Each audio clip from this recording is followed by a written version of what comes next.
The first thing Emma noticed wasn't their clothes or their age.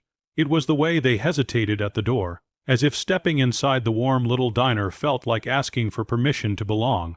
Outside, snow pressed against the windows, thick and quiet. Inside, Christmas lights flickered softly above half-empty tables. Emma had been working double shifts all week, saving every tip she could, when she saw the elderly couple standing there, hands intertwined, shoulders hunched against more than just the cold. She walked over before anyone else could. "Come on in," she said gently. "You'll freeze out there." The man smiled, embarrassed. "We were hoping to share something small, just soup, if that's okay." Emma nodded without hesitation. She didn't look at the menu. She didn't look at the manager.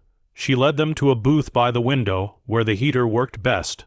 Moments later, she returned with 2 steaming bowls of soup, warm bread, and tea. The woman blinked in surprise. "Oh, dear, this is too much." Emma smiled. "It's Christmas Eve, and the story reminds us that kindness still matters, especially on nights like this." The man's hands trembled as he lifted his spoon. He paused, overwhelmed, then quietly wiped his eyes.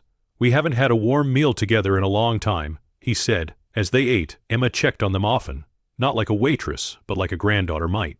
She learned they had been married for over 50 years, that they used to host crowded Christmas dinners, that life had slowly taken pieces from them, friends, family, comfort, until even going out for soup felt like a risk. At one point, the woman reached across the table and held Emma's hand. "Thank you for seeing us," she whispered. "Most people don't anymore." When closing time came, Emma slipped the bill into her apron and paid it herself. She helped them with their coats, wished them a Merry Christmas, and watched them disappear into the falling snow. Later, while clearing the table, she found a folded napkin beneath the plate. Inside was a handwritten note and a simple card.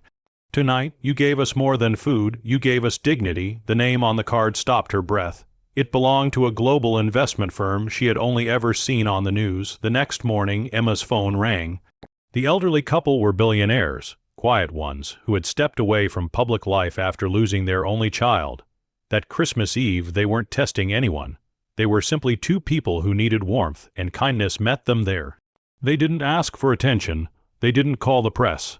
They paid off Emma's debts, helped her family, and quietly funded holiday meals for lonely seniors.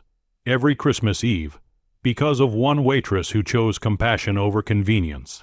That night, Emma went back to work, wearing the same apron, but the world felt warmer, because sometimes the smallest act of kindness on the coldest night can change more than one life. It can remind us all of who we're meant to be,